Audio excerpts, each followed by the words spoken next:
하나님 아버지, 이 아침에 오늘 하루의 일과를 시작하기 전에 먼저 기도로, 찬송으로, 예배로 시작합니다. 주께서 오늘 우리에게 필요한 일용할 양식을 주시고 말씀의 양식을 통해서 우리를 새롭게 하며 주의 주시는 힘으로 시작할 수 있는 이 하루가 되게 하여 주시옵소서. 예수 그리스도 이름으로 기도하옵나이다. 자, 오늘부터 3일 동안 같이 말씀을 아침마다 상고할 김덕수 목사입니다. 오늘 우리 하나님의 말씀 빌립보서 4장 8절부터 13절까지 같이 보겠습니다. 끝으로 형제들아, 무엇에든지 참되며 무엇에든지 경건하며 무엇에든지 오르며 무엇에든지 정결하며 이 사랑받을 만하며 무엇에든지 칭찬받을 만하며 무슨 덕이 있든지 무슨 기림이 있든지 이것들을 생각하라. 너희는 내게 배우고 받고 듣고 본 바를 행하라. 그리하면 평강의 하나님이 너희와 함께 계시리라. 내가 주 안에서 크게 기뻐함은 너희가 나를 생각하던 것이 다시 싹이 나니 너희가 또한 이를 위하여 생각은 하였으나 기회가 없었느니라. 내가 궁핍함으로 말하는 것이 아니니라. 어떠한 형편에든지 나는 비천에 처할 줄도 알고 풍부에 처할 줄도 알아. 곧 배부름과 배고픔과 풍부와 궁핍에도 처할 줄 아는 일체의 비결을 배웠노라. 내게 능력 주시는 자 안에서 내가 모든 것을 할 수 있느니라. 아멘. 여러분 가운데 직장 생활을 하고 계시거나 해보신 분들이 많이 계실 겁니다.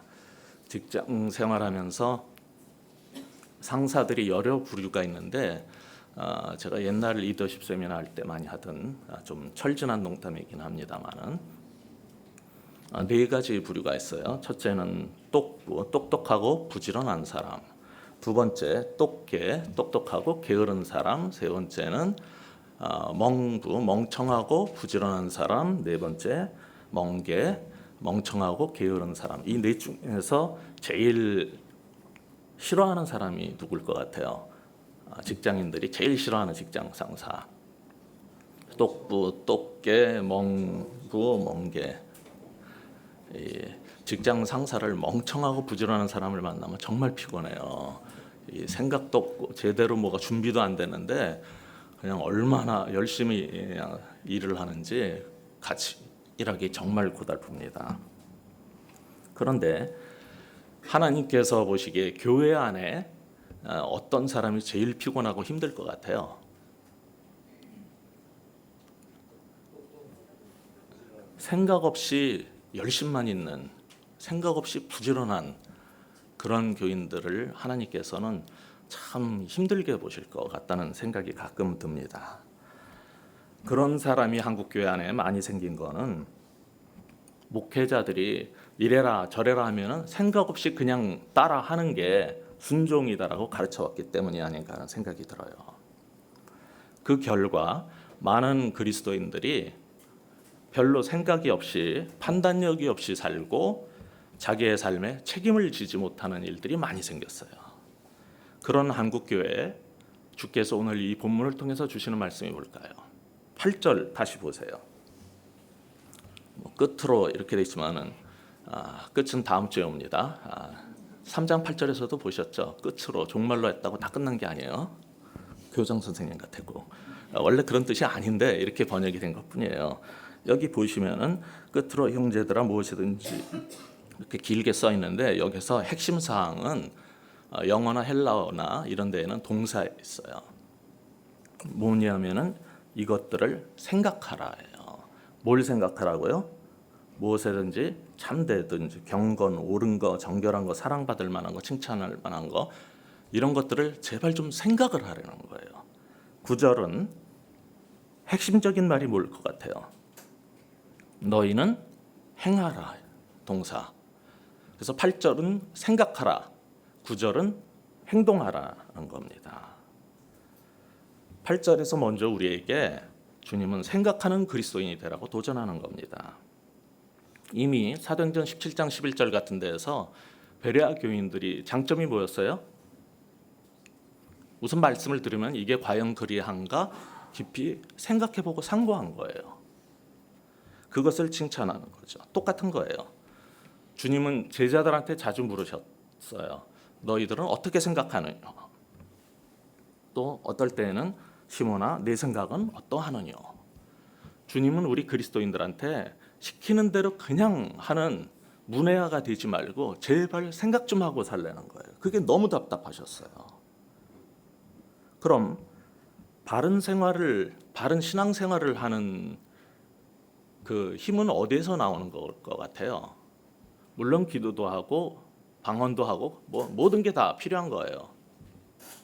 성경이 항상 가르치는 제일 중요한 거는 우선 생각하고 그 다음에 행동하려는 거예요. 어떤 사람은 항상 새로운 것을 듣고 배우는 것을 즐겨요. 그리고 행동이 없어요. 어떤 사람은 생각만 많고 도무지 삶이 안 따라요. 그런 우리들한테 주께서 지금 이 두 가지를 요구하시는 거예요. 이것은 분리될 수 없는 신앙생활의 본질입니다. 깊이 생각하고 리플렉션, 또 반추하고 또 생각하고 깊이 생각하고 동시에 계속 행동하려는 거예요. 나에게서 듣고 배우고 보고 받은 모든 것들을 행동으로 옮기라는 거예요. 이 두 가지 깊이 생각하고 행동으로 옮기는 것이 있을 때 그리스도인들이 바르게 자라갈 수 있다는 거죠. 따라서 오늘 본문이 우리에게 주고자 하는 첫 번째 교훈은 깊은 생각과 바른 행동이 함께 가는 신앙생활을 하라, 그겁니다. 그런데 앞에 2장에서 이 빌립보서는 세상을 어떻게 묘사를 하고 있습니까? 2장 15절을 보면은 어그러지고 거스르는 세대라고 그랬어요. 그 말은 구부러지고 다 뒤틀려 버린 세상이라는 거예요. 세상살이, 사람들이 생각하는 것이 다 뒤틀리고 다 뒤죽박죽이고 구부러져 있다는 거예요. 똑바로 가지 않는다는 겁니다. 오늘 본문은 이런 세상에서 살아야 하는 우리 그리스도인들에게 어떻게 살아야 된다라고 가르치는 겁니까? 죄로 물들고 가치관이 왜곡돼 버린 그런 세상에서 우리 그리스도인들은 8절이 제시하는 절대적인 기준이 존재하고 있다는 사실을 잊지 말라는 거예요. 어떤 것에는 옳은 것이 있고 정말 정결한 것이 있고 어떤 일에는 분명하게 칭찬할 만한 일이 있고 덕이 있는 게 있고 기릴 만한 게 있다는 거예요. 사람들은 교회 다니는 거 다 좋은데 너무 그렇게 열심히 살고 너무 유별나게 살면은 어떻게 이 세상에서 살아가냐, 그래가지고 어떻게 성공할 수 있느냐, 이런 말들을 해요. 그럴 때 우리는 간혹 흔들려요. 그러나 세상의 그런 교훈은 전부 어그러지고 뒤틀어진 것들이에요.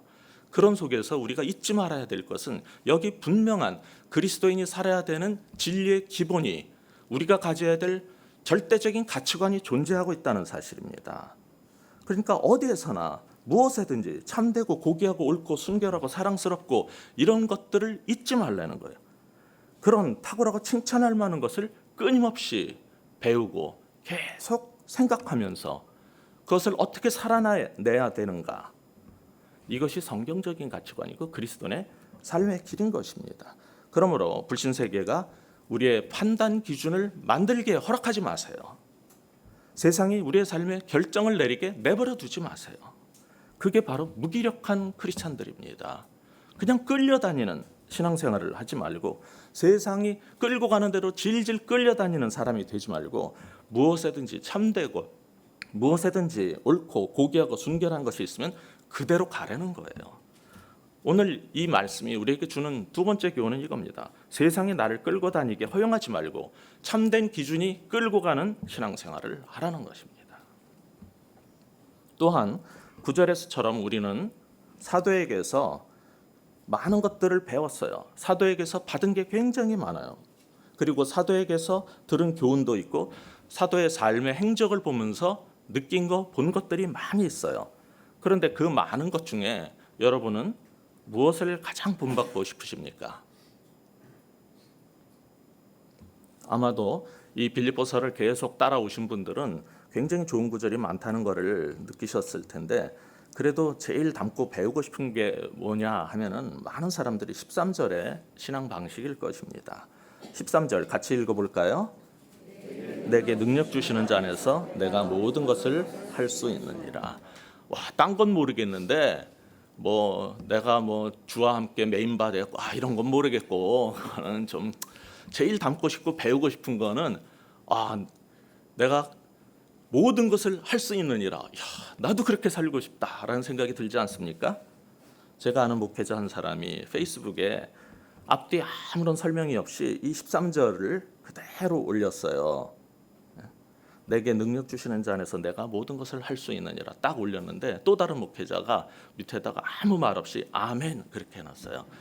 또 다른 목회자가 제가 제일 좋아하는 구절입니다 이렇게 딱 올렸어요. 제가 그걸 보면서 처음에 올린 이 13절을 아무 말 없이 이것만 딱 올린 그분은 무슨 생각으로 이것을 올렸을까 너무 궁금했어요. 그리고 아무 말 없이 아멘하고 제일 좋다는 사람들은 무엇 때문에 이게 제일 좋다고 그런 걸까 너무나 궁금했어요. 정말 제 심정이 그것이 알고 싶다였어요. 여러분도 살다가 힘든 일 생기거나 조금 괴롭고 그럴 때마다 무슨 생각이 드십니까? 이 구절이 탁 떠오르면서 내게 능력 주시는 자 안에서 내가 모든 것을 할 수 있느니라 그러면서 아시아 하기도 하고, 나는 할 수 있어 I can do it 막 이러고 외치면서 자기 세뇌를 시켜가면서 그래 나는 할 수 있어 그리고 나갈 때 위로가 되고 힘이 납니까? 그런데 말입니다, 이게 이렇게 말한 사도는 왜 평생 그 고생을 하고 살았어요? 왜 맞고 다니고 왜 굶주리고 왜 헐벗고 핍박받고 모함받고 살았어요?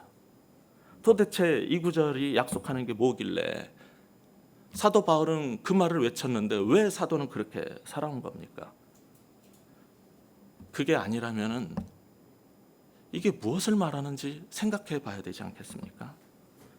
저는 문맥을 살펴보면 굉장히 분명해져요. 지금 사도가 하는 말은 12절에 있는 것처럼 나는 비천이나 배고픔이나 궁핍에 처해도 좌절하고 절망하고 포기하지 않고 너무 힘들다고 자살하지 않고 그것을 이겨낼 수 있다는 말을 한 다음에 이 얘기를 하는 겁니다.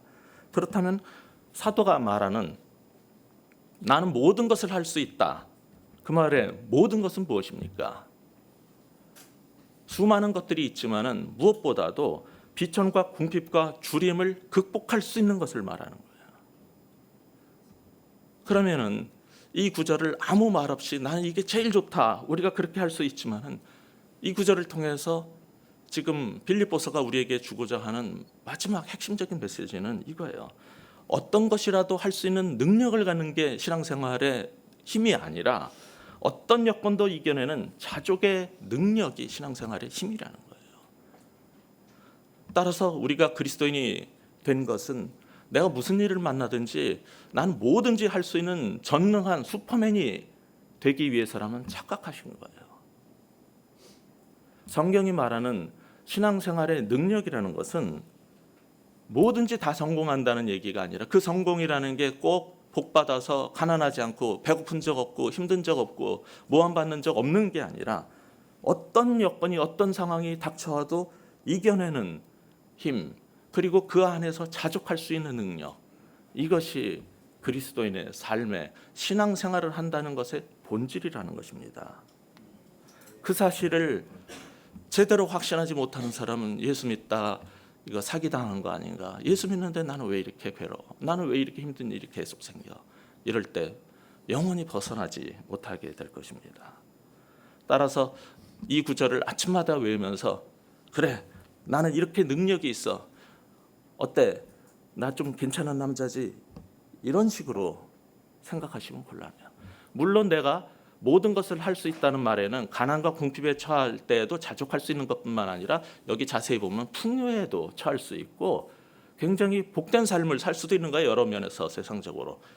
그때에는 사도는 한 번도 그래 그러니까 내가 괜찮은 사람이야, 난 능력 있어 그런 적이 없어요. 항상 그는 그때에도 겸손으로 그것을 이겨냈어요. 그러니까 가난만 이겨내고 궁핍만 이겨내는 게 능력이 아니라 하나님께서 우리에게 허락하신 부유함과 풍요함과 권력과 힘과 모든 것 속에서도 그것을 자기를 위해서 쓰지 않고 세상을 위해서 이웃을 위해서 쓰면서 교만해지지 않고 그것을 능히 감당해낼 수 있는 힘, 가난도 이겨낼 뿐만 아니라 부와 권력과 힘이 주어져도 그것을 그리스도인답게 살아낼 수 있는 능력, 그것이 성경이 말하는 신앙의 본질이라는 겁니다. 따라서 13절을 문맥과 관계없이 따로 떼어내서 저는 믿습니다, 이것만 외치면서 나는 뭐든지 할 수 있다라는 식으로 이것을 성공에 대한 약속, 믿으면 불가능이 없다는 능력에 대한 자기 확신 구절로 받아들이시면은, 그런 식으로 자기를 세뇌하면서 신앙생활 하시면은 안 되는 겁니다. 게다가 23절에는 언제 사도가 나는 모든 것을 할 수 있다라고 그럽니까? 거기에는 조건이 앞에 달려 있어요. 뭡니까? 내게 능력 주시는 자 안에서.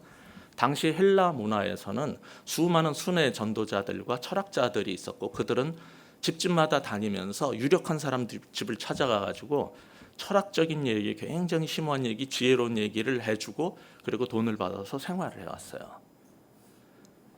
세상 사람들이 생각할 때 누가 제일 능력 있는 자냐면은 많은 생각을 통해 가지고 지혜로운 말을 쏟아내고 뭔가 철학이 있는 사람, 그게 헬라식 문화였어요. 그러니까 그 사람들이 나는 자족할 수 있는 능력이 있다. 게다가 그 사람들은 부자가 되면 안 돼요. 이 지혜자들은 항상 가난하게 살아야 됐어요. 우리가 생각해도 그렇잖아요. 목사님들이 잘 살면은 기분 나쁘잖아요. 목사님들은 좀 가난하고 뭔가 좀 수도승 같이 살아야지 이게 철학자 같고 지혜자 같지 않아요? 그게 헬라 문화에서 온 거예요. 그런데 물론 사도는 우리가 부에 처하면은 죄에 쉽게 빠지고 잘못되는 것에 대한 경고를 하지만은 물질 자체가 죄악이라고 하지는 않아요. 그걸 사랑하고 잘못 사용하는 돈의 노예가 되는 게 잘못이라고 말하는데, 헬라 철학자들은 다니면서 자신의 지혜를 팔아가지고 돈을 받았단 말이에요. 근데 그들은 누가 1등급, 누가 A급, B급, C급 순례 철학자고 지혜자입니까? 자기 힘으로 가난하게 살아도 스스로 그것을 이겨낼 수 있는 능력을 가진 사람, 그게 세상이 말하는 수도승이고 훌륭한 사람이에요. 근데 사도 바울은 무슨 말을 합니까? 나는 내가 모든 것을 할 수 있는 것은 내가 오래 돌을 닦아서가 아니고, 내가 지혜가 많아서가 아니고, 내 힘이 아니고, 뭐 때문이라고요? 내게 능력 주시는 자 때문이라는 거예요. 나는 인간으로서 똑같은 사람으로서 내 안에는 그런 것이 전혀 없는데, 내게 능력 주시는 자 때문에 나는 모든 것이 주께서 원하시면 다 할 수 있다는 거예요. 그러니까 우리식으로 생각하는 나의 힘 때문에 내가 무엇이든지 다 능하다가 아니라, 이 전제, 내게 능력 주시는 자 안에서, 이것이 우리의 믿음의 본질인 것입니다. 이제 깊은 생각과 행동이 수반되는 신앙생활, 그리고 세상 기준이 아니라 성경적 가치관이 끌고 가는, 지배하는 신앙생활, 그리고 내 힘으로서 뭔가를 이겨보려고 노력하면서 기도하는 신앙생활이 아니라 자족의 능력조차도 내게 능력 주시는 그분 안에서 우리에게 닥친 오늘 하루를 믿음으로 이겨내시는 여러분 되시기를 주의 이름으로 축원합니다. 기도하시겠습니다. 하나님 아버지, 신앙생활의 능력이 무엇인지 이 시간 다시 생각해 보게 됩니다. 아버지 하나님, 우리 신앙생활을 내가 정말 기도 많이 하고 도 닦음으로써 세상 모든 것을 능히 이겨내고 다 감당하고 성공할 수 있다는 착각 속에 살고 있다면 말씀 속에서 속히 벗어나게 하여 주시고, 아버지여, 때로는 거칠고 힘든 세상이지만은 오늘도 즐겁게 승리하며 살아갈 수 있는 힘이 오직 주 안에서 온다는 사실을 깨닫게 하여 주시옵소서. 그리고 어그러지고 정말 삐뚤어진 세상이 수많은 사람들의 지혜로운 말처럼 들리는 말로 우리를 끌고 가려고 할 때 우리 자신을 거기에 끌려다니며 내놓지 않게 하여 주시옵소서.